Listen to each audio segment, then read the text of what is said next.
be here, and neither Too late now. will Greg. So we'll have to watch what we say now. You will. Have you ever? No. Good evening. This is the Wednesday, March 4th, 2020 Economic Development Council meeting. Welcome. Before we start, we'll say the Pledge of Allegiance, please.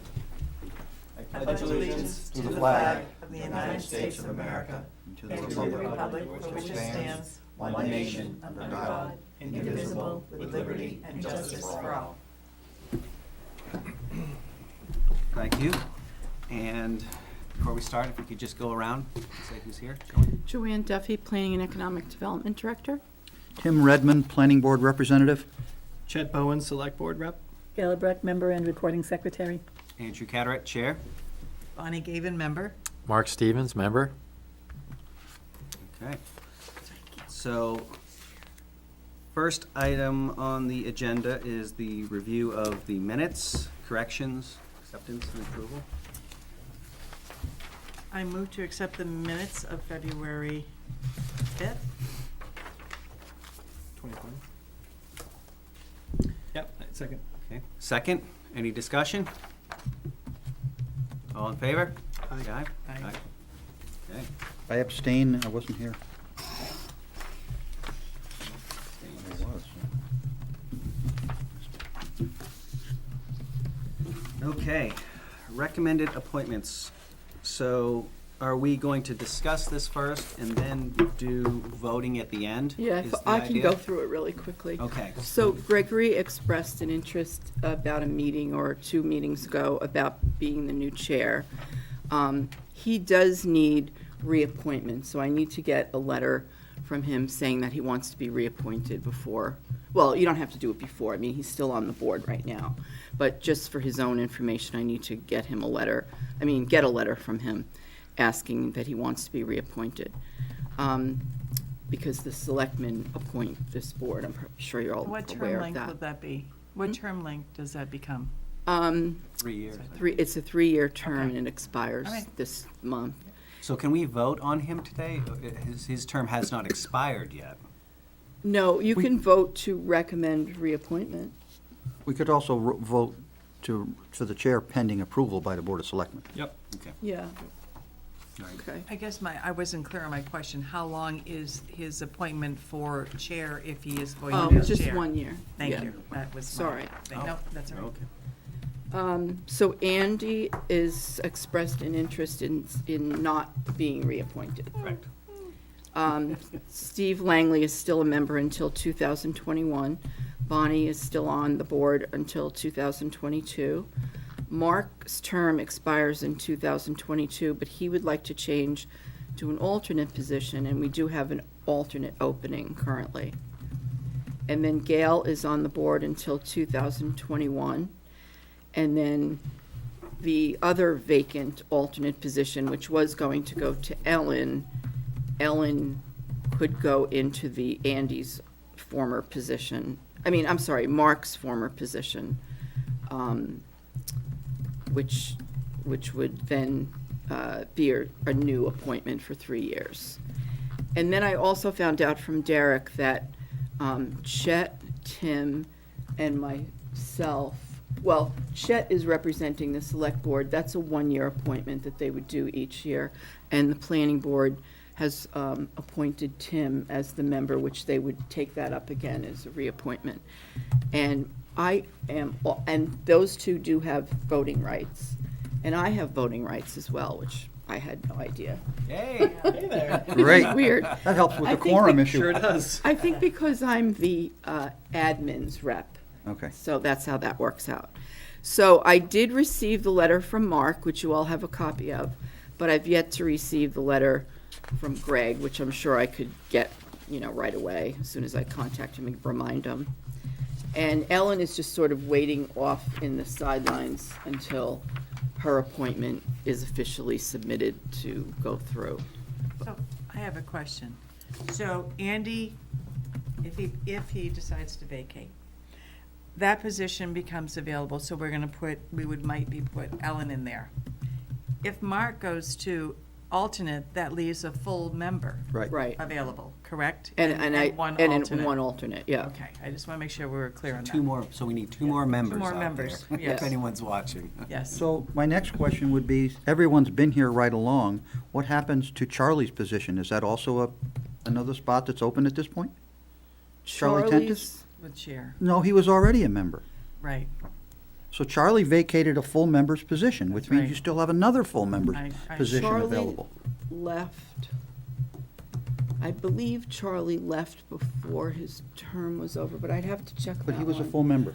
I took this all off the You're right. website. I think you're right. I'll check on that. Well, I'm certain it's So correct. that means there'd be two full members. should be two full member and one positions alternate. available. Yeah, that's where my mind was, yes, okay. I'd look at the bylaws that were sent out. It says right in there how many. Okay. I didn't bring them. There's with me. 11 altogether. So- The six, I mean, the people who are, the three, whatever you refer to them as, the appointed, whatever, ad hoc people, and then you have the 7 of the regular appointments. No, not 7, what am I Yeah, saying? because there's 8 here. 8. Eight. 8 and 3. Yeah, so that is interesting. Well, how the hell, how we get Charlie in here if we didn't have a position for Right. him? No, we Wasn't must Greg have. an alternate? He was. Yeah, so he moved into Charlie's position. Okay, there's your answer. Yeah. There it is. I was trying to think, that's it. So there's 1 and 1. So they appointed, so the board appointed him into Charlie's position already. But now it was only for 2 or 3 months. And Yeah. now he needs to be reappointed again. Kim? So rather than wait till the end of the meeting, why don't we take care of this right now while we got it right in front of us? I think I have the ordered, so I can make some motions if it's okay Yeah, let's with the do it. chair. Yep.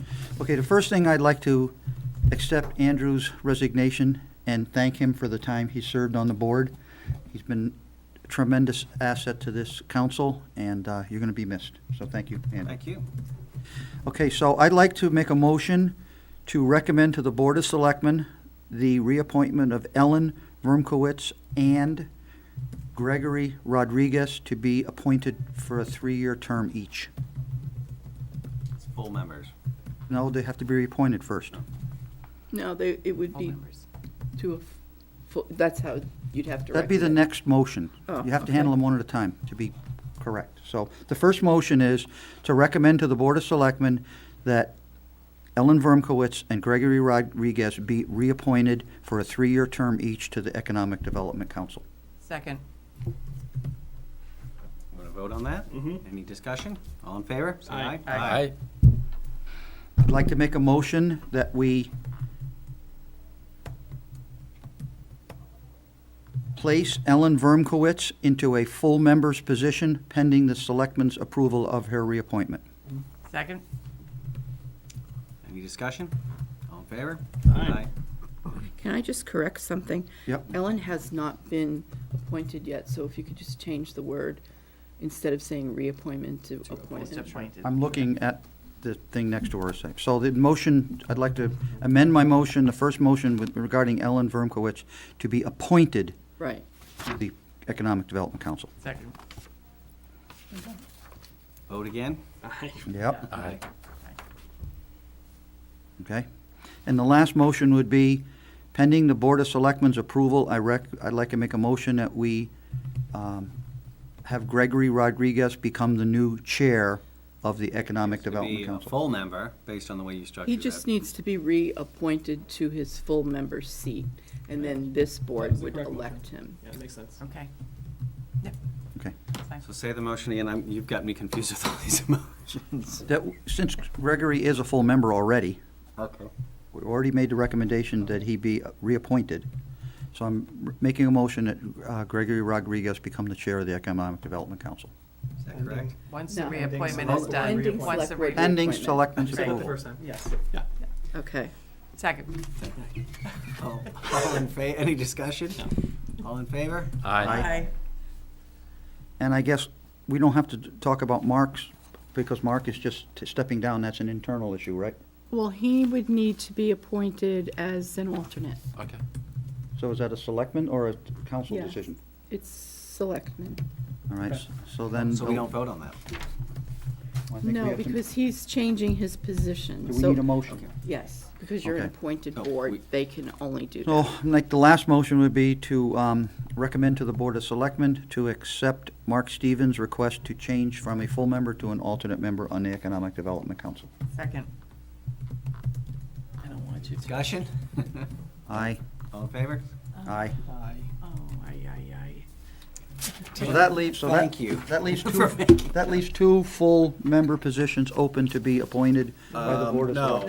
No, one. No. One full position. and One full and one alternate. One and one, okay. Right. Now, Okay. so that takes Okay. care of that deal. There we go. All right. Now, do we need a vice chair, or do we need to Well, not we'll do elect a that? vice chair at the next meeting, Yeah.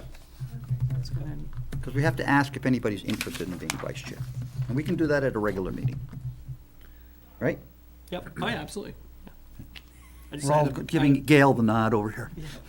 Joanne I has moved my something. head over this. She's already got enough on her plate with zoning. Joanne? I was just gonna go to the next item. No. Okay. Okay, Please do. we're good.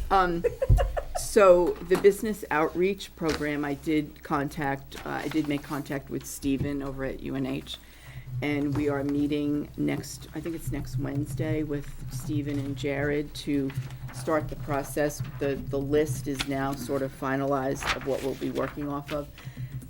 As far as just looking at it through email, and now we're gonna sit down and actually like kind of tear it apart a little bit and come up with a finalized list and start figuring out the way of going about contacting the businesses and gathering some information and then holding the workshops or the roundtables. And Stephen and Jared both work at UNH Cooperative Yeah, they work Extension. together. You only met one of them. right? Yeah, Jared is one of his coworkers. So that's all with that. I'll just put a side note to that because it has some similar topic. Franklin Savings Bank is offering local business owners an opportunity to display something about their business, flyers, brochures, whatever, in the lobby area of the bank. And they're also willing to put signage up on their sign about these businesses. And it's all free. There's no obligation to sign up with them for an account or anything. They're just trying to help the local community. So I have a flyer that I can copy and email to all of you. I attended the Chamber of Commerce meeting last night, the Tri-Town Chamber, and it was held in Pinardville in a photography studio. And it was a very good attendance. There were 21 business owners there. I did hand out the testimonial paperwork to ask about getting their information up on our website, and they seem to be interested. We even had someone from Eastern Propane joined, a plumbing company called Paradigm Plumbing that I used to work with in Hooksett joined. So there's seems to be a lot more interest in the group than it was previously. That's all I have for that. And then you wanted to go over the process of the planning, and I attached the flow chart that was developed a few years ago that's on the website. The roadmap, Yeah. follow the arrows. Before we get into this, I just want to make one reminder. We are members of the Manchester Chamber, and so you're welcome to attend. And Derek wanted to encourage you all to take part in, the networking that's going on over there because, it would be helpful to kind of connect up with the Manchester businesses. And he said if we don't use that portion of the fees, that he won't fund it for next year. So, just an incentive. Wait, who won't fund it? Well, Derek said he wouldn't put the money in the budget for next year for that, it's like an extra fee. Okay. How do we find out about those meetings? I get emails, I can forward them That to would be you. great if you could forward Yeah, them. That'd be I will awesome. do that. How old is this piece of paper, Joanne? I think this was worked on, I want to say maybe, it was when Derek was here, so Very good. maybe 4 years ago. Yeah, I would say like 4 years Pretty ago. complete. And I think what we were trying to do, Tim, I don't know, so you weren't involved when we were doing this? No, I wasn't. It was just trying to find where there was opportunities to improve the process or where there were bottlenecks so that we could say, okay, you know, this continued to future meeting section, you know, is there a way to, you know, is there something else that can be done to help that process along? And I Well, think- this process is very well stated in this document here, except that the planning board cannot approve something if it's not ready to be approved, and that's pretty much the only reason we forward it. We don't want to stifle business. We certainly don't want to stifle business, and if you look at the planning board's record, there are probably a half a dozen that I can think of commercial sites that have been approved by the board that have never been built on for a various number of reasons. Whether it was the economy, or they couldn't get construction financing, or, so, very briefly, you'll find that some people think that the Goffstown Planning Board is very rigid and hard to get through, and there's other people that will say, boy, if you've ever been to some other towns, Goffstown is a breeze. So there's different opinions from different people on how the board has discussed this in depth, and I think Joanne knows about it, and certainly Gail does, but the planning board did take it upon themselves to try to make it developer, I won't say friendly, because that's not the right word, or speedy, but just to make sure we have a fair and well-run process to try to minimize delays and not cost developers or applicants any time or unnecessary concern. Sure. Sure. So as with everything, I think there needs to be continuous assessment of the process. And I think we're lucky to have, you were in here last week, but I was mentioning that we're lucky to have you or whoever happens to be from the planning board here. So we can continuously assess when someone's looking to start a business in Goffstown, what is their experience? Why, in their opinion, why would they either come here or not come here? How is the planning board a part of that decision-making process? And anything else, sewer commission. There's a number of different things that come up when you're trying to start a business here. So whoever the planning board rep is, I think there should probably be maybe a standing point on the agenda or something that involves the planning board rep more heavily than I think we have in the past. Because it allows us, when we come up with an idea, it would be really great to hear from the planning board rep outright why that idea may not be the best solution, how we could possibly make it a better, come up with a better approach to anything we're talking about. And I don't know that we have, I don't know, I mean, Andy, correct me if I'm wrong, you've been here 8 years, but I don't know that we've done that as well as we possibly could have in the past. And I'm hoping that we can make it a There's a better standard. relationship could be improved. Sure. So a standard part of our monthly process, working with the planning board rep could be helpful. We're very lucky to have you, or anyone from the planning board who has that much knowledge to really help guide us and tell us if our ideas are off, or that's what I'm hoping we can start to do a little bit more of. Well, in response to your statement, I would only give you my own personal opinion. I would not speak for the board as a Sure. board. And I do regularly report to the planning board on elements of these meetings. And Joanne and Gail will both testify that, generally speaking, after an EDC meeting, I try to apprise the board of what happened at the EDC meeting, just to keep them abreast of what's going on. I certainly would give you my opinion, but then if you would want something a little more concrete, I would bring it to the board's attention, and I would get a board decision to bring back to the council. Great. I mean, we can certainly all watch the planning board meetings, but one of the things that might be helpful is when you tell them what the EDC is doing, if there's feedback that you gather, also bring that back to us, and maybe we can just have a reciprocal conversation on a monthly basis in an official capacity in a public meeting. I think might make a lot of sense. I think we would need specific questions to respond to, rather than Absolutely. just general dialogue Yep. myself. So we can come up with some of those very specific questions as we're talking about our ideas. The onus is on us to then look to the planning board rep and say, hey, what do you think, or can you bring this to the board?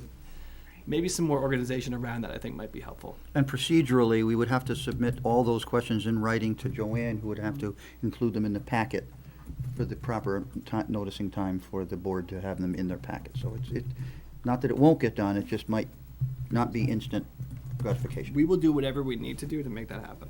Sure. Yeah, so thank you for that.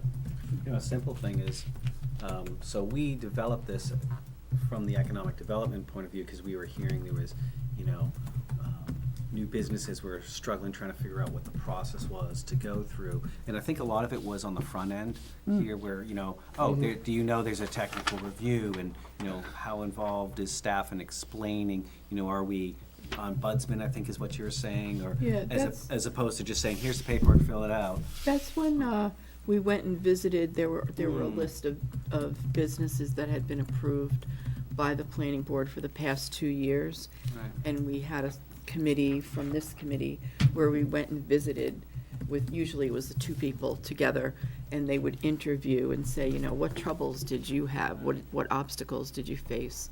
And we had a lot of feedback. It was fairly good. Good. So this might be something, you know, getting, It's a good start. maybe the planning board should look at this and review this and say, Joanne, this is could the you- process? No, this isn't the process. I don't know that they ever did review this. I think we tried to encourage them, but, you know, if there's a formal way to get it in front of them, maybe we should do that. I think we relied on staff to put this together because staff is the one who actually does this, not the planning board. So if someone's coming to bring an application forward, staff is the guiding light for applicants, and I think staff putting this together. Now, granted, if the board, if you think the board should see it, Joanne will make it a point of having copies given to the board for, put it on as an action item even or something at a future meeting. Yeah, it wouldn't help because it could help to inform new members of the planning board, or you could Pretty rare. say, you know, to an applicant who shows you an incomplete meeting, you could say, well, there's a flow chart on our website. Did you see that flow chart? Let me, you know, have a reference to that. We usually hear this stuff after the fact, Andrew, after they've been to staff and got their application in, that's when we hear about the complaints. Once this is reviewed by the planning board, I would think, and staff, I would think that this might mean something good to give to future applicants, to Oh, say, that's- this Yeah. is the flow. Yeah. I mean, I put that in their packet. The only thing that's not on here, Joanne, that I think would be good for applicants to know what their costs are gonna be, is the last bullet before open for business should be the site drawing compliance as-built or something, because that's an expense to every applicant to supply an as-built drawing or some sort of certificate of compliance from their surveyor or whoever the board designates. But that is an expense item that they Yeah. might wanna know about. That's great. We wouldn't have known that.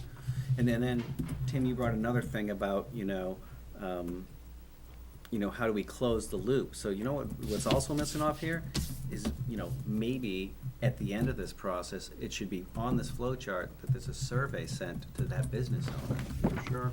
To say, how was your experience? What was the, give us some pros, give us some cons. And if you put this on the flow chart, it could become part of the process. And then we would have continuous data about what the experience was like. Sounds good. It's a good idea.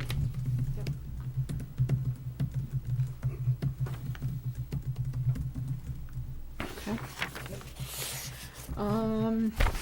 Here's a copy of the activity that occurred on the website during the month of February. Seems to be very low. It's winter, nobody's looking at anything. Yeah. School vacations. Yeah. It'll happen when the weather breaks in about another week. And I'm just going to give you an update on what's going on as far as business activity with the planning board. There was an approval for a wetland impact for PSNH. They're replacing lots of poles in town. I'm sure you've seen it. So they came back again for another one. A company called Green Thumb Landscaping that's been in business for quite a while.